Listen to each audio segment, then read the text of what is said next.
Chers amis, bonjour.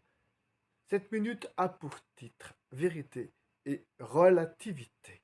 Vous avez pris connaissance de ma minute sur les complots, dont les complots religieux.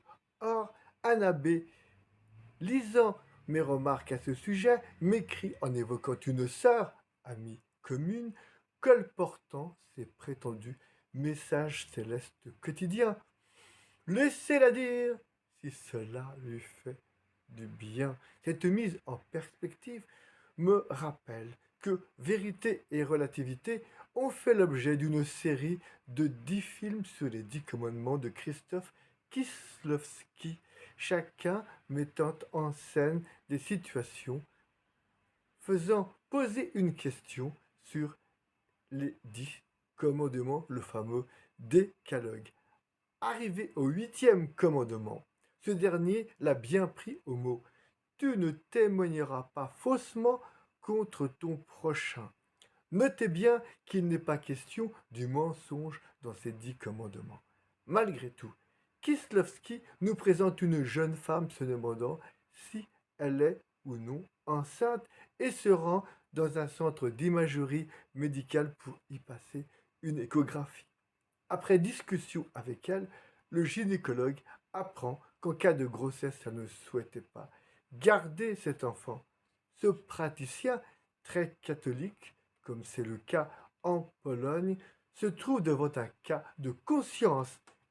Il finit par conclure que sauver une vie est plus important que de dire la vérité et il annonce à cette jeune femme qu'elle n'est pas enceinte au vu de l'échographie.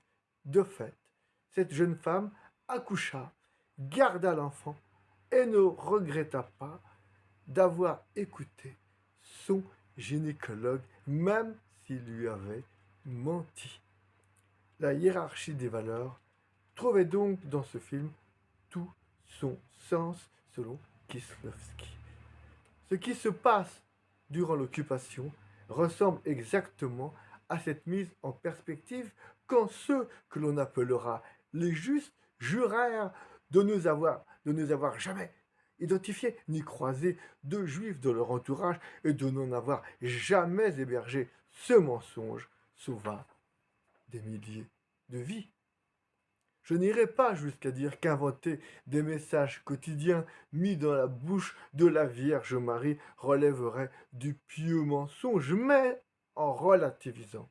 Ne peut-on pas penser qu'il n'y a rien de mauvais dans ces mensonges et qu'il faut laisser ces gens se faire du bien en se persuadant que ce sont eux qui possèdent la vérité contre le reste du monde?